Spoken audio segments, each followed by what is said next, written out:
Yo, what's going on YouTube? Welcome back to another one of my Cube World tutorials. We're going to put together a really quick guide on biomes and landscapes today. Basically just sort of like the difference between them, kind of how you go from one to the other, and just sort of a few things you might want to know. So let's jump straight to it.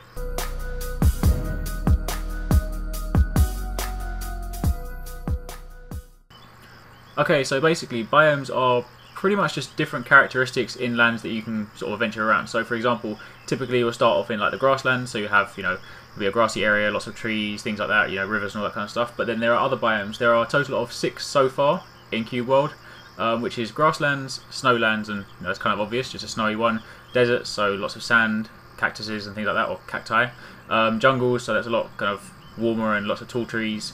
Lava lands, that's quite hostile. There's a lot of kind of areas for you to fall into lava and things like that. And oceans, and this one, although there are things like rivers around, the oceans is kind of primarily underwater, and there's lots of kind of like underwater caves and things like that. So they are the 6 that are currently in Cube World.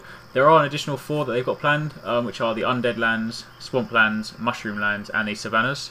But for now, yeah, it's just the first 6. Now, each land itself that you're in basically has its own biome, but it's not guaranteed that a new land will have a new biome. So say for example, if I bring up the map, see this black dotted line that I'm sort of standing in front of. This basically denotes the end of one land and the start of a new one. So if I zoom out for a minute, you'll see that every single land that you're in will have a town, it'll have some quests. So for example, the town from my current land is over there. If I zoom out further, you'll see that this dark patch over there, that was the second land that I was in.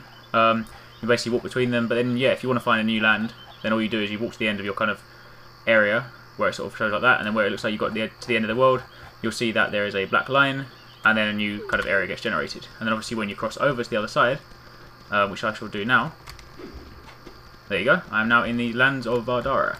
But yeah, as I was saying, every single landscape has its own biome, but you are not guaranteed to change or get a new biome just by crossing over to a new landscape. So for example, I went from kind of a grasslands area, and it's clearly still quite grassy over here. So there's not always going to be kind of a clear divide, so it won't be like you're walking through the grass and suddenly you hit snow.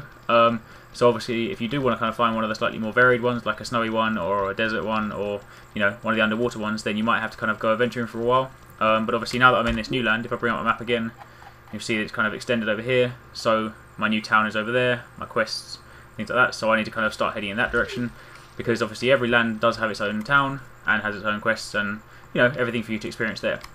Now when you do get different biomes, you do also get different enemies and animals in there. So for example, if you want to tame things like for example the snowland has got a penguin, so if you wanted to tame that as a pet, then that's an option, whereas you clearly wouldn't find a penguin in the desert.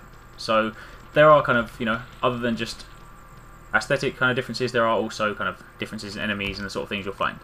But that's pretty much it, to be honest. There's not really a great deal to it. It's just pretty much if you want to find a new area, then walk to the end of the world and you'll find one, and then yeah, if you're lucky enough, you'll get a new biome as well. But yeah, if you have any questions or you want me to cover something specific, as always, drop a comment down below and I will do my best to do it. But otherwise, thanks for watching. Don't forget to like and share this video. It does really help me out, and obviously don't forget to subscribe. Also, don't forget to check out the Facebook page, the Twitter page, and the Arekkz Gaming website for all your gaming news throughout the week. But otherwise, take it easy. Catch you next time. Peace out.